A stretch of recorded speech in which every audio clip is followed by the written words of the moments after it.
Apply flux to part being removed.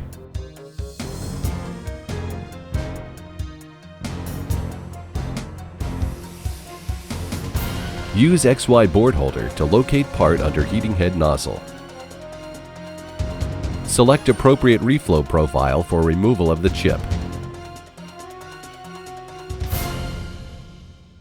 Chip removal is done via VPD once part is reflowed and liquidous.